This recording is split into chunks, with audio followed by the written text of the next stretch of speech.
Assalomu alaykum hurmatli kuzatuvchilar. Sizlar bilan yana Bahriddinov Olimjon. Azizlarim, bugungi mavzuyimizda eri doim chet elda yuradigan ayollar haqida gaplashamiz. Kimnidir eri 1 yil, kimnidir eri 5 yil, kimnikidir 10 yildirki doim chetga ishlashga ketadi. Endi buni aytishingiz mumkin. Misol uchun sababi vaziyat shuni taqozo qiladi yoki bu yerda imkoniyat yo'q deyishingiz mumkin. Ishi chetda deyishingiz mumkin. To'g'ri, daromad yaxshi bo'lishi mumkin. Lekin ayollarda buni ong osti sabablari ham bor. Ya'ni bekordan bekorga doim chetda ishlab yuradigan yoki sizni o'zingizni yolg'iz uyga tashlab ketadigan erkak sizni hayotingizga kirib kelmaydi. Bekordan bekorga emas.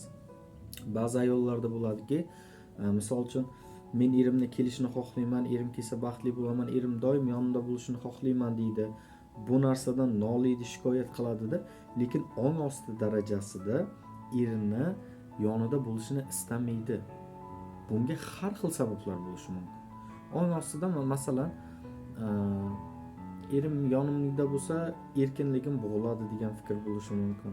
Yoki boshqa bir sababi dadasi shunaqa hayotda yashagan bo'lishi mumkin. Agar o'sha ota-onasi aynan shunaqa hayotni ko'rgan bo'lsa, farzand doim dadasi chetda ishlab yuradigan, onasini qiynalganini ko'rgan bo'lsa, yoki balki yangasini, tog'asini, xotinni qiynalganini ko'rish mumkin. Farqi yo'q, balki qo'shnisidir.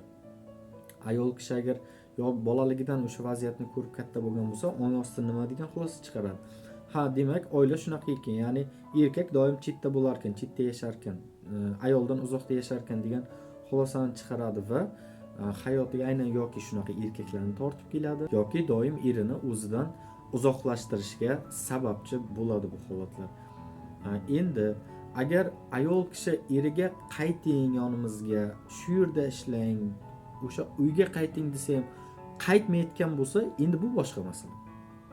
Chunki ayol kishida aytaylik, mana eri chetda bo'lganlar biladi. Erini sog'inish bo'ladi ichidan, qanaqadir o'ksinish, unga nimalardir aytgisi keladi, yonida bo'lgisi, gaplashgisi keladida, o'ylaydiki, bu sog'inganimni meni erim biladi. Yo'q, bilmaydi buni. Bu hattoki bilib qo'yingki, teskari ishlaydi. Chunki ayol qancha erini sog'inaversa, erkak shuncha qochadi undan. Ya'ni buni qabul qilish bilmadim, balki sizga oson emasdir, lekin o'sha eringiz sizdan uzoqda bo'lsin, chet elda bo'lsin, ishlashga ketgan bo'lsin yoki umuman boshqa shaharda yashayotgan bo'lsin, agar siz eringizni, ya'ni sog'inish deganda nima? Muhtojlik bilan, men senga muhtojman degan ma'noda, sensiz men yasha olmayapman, sensiz qiynalyapman degan ma'noda eriga shu narsani isror qiladigan bo'lsa yoki aytaylik, xo'sh, ichidan mana shunaqa qorong'u hislarga tushadigan bo'lsa, chorasizlik hislariga, erkak kishi bunaqa ayolga talpinmaydi. Endi erkak qanday ayolga talpinadi? Misol uchun eringiz chet elda bo'lsa, uni qanday yoningizga qaytarib olish mumkin? Buni yechimi juda ham oddiy. Yechim shundaki, siz hozir va shu yerda baxtli bo'ling. Eringiz kelgandan keyin ham baxtli bo'lmang, kelajakda ham baxtli bo'lmang. Uy olganingizdan keyin ham, mashina olganingizdan keyin ham, eringizni ishlariga joyiga tushib ketgandan keyin emas, hozir baxtli bo'ling. Bunday aytishingiz mumkin. Baxtli bo'lishga sabab yo'q-ku hozir. Nimadan xursand bo'ling?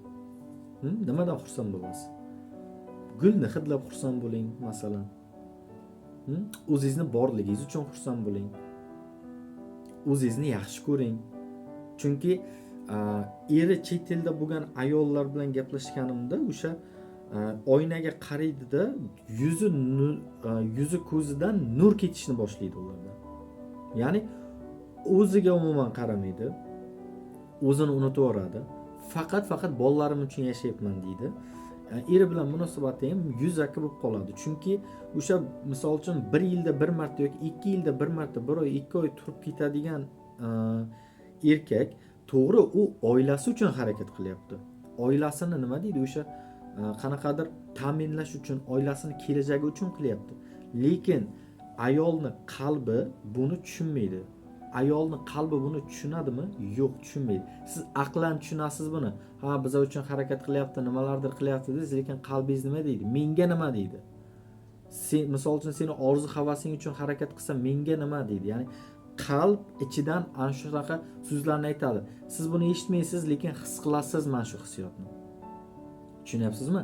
Ya'ni buni nima qilish kerak? Avval ayol kishi o'zini sevib, sevgi bilan yashasa, bundan oldin eri nega doim chetda yuradi?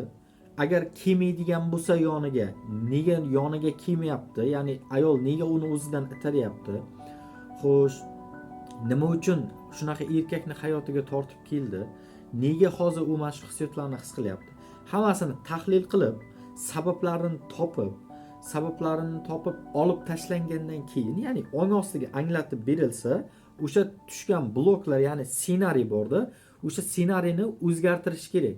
Misol uchun, erim meni sevmaydi, doim Rossiyada yuradi, bizni qadrlamaydi yoki o'sha pulini boshqa birovga jo'natadi, bizga pul bermaydi, bizni tashlab qo'ygan yoki onamni uyiga yuborib yuborgan meni degan fikrlar bo'lishi mumkin. Chunki hammada har xil holat bor.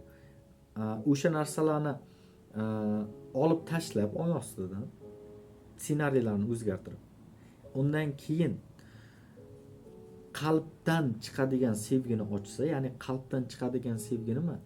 Siz o'zingizni shartsiz sevib qabul qilishingiz. Ya'ni hozir va shu yerda baxtli bo'lib yashashingiz.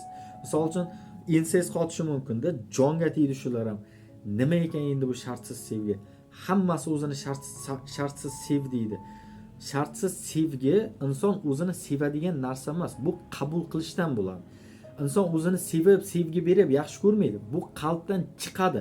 Siz uni bermaysiz, siz sevgi berish uchun kelmagansiz. Tushunyapsizmi? Siz shunchaki o'shani ochish uchun kelgansiz. U sevgi shunchaki ochiladi.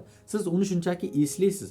Ya'ni kimgadir sevgi berish uchun, eringizni sog'inish uchun, unga muhabbat berish uchun, nimalardir qilish uchun kelmagansiz. Shunchaki o'sha sevgini siz ochsangiz, eringiz bilan siz energetik darajada bog'langansiz. Ya'ni energetik darajada degani, siz his qilgan narsani eringiz ham sezadi. Eringiz his qilgan narsani siz ham sezasiz.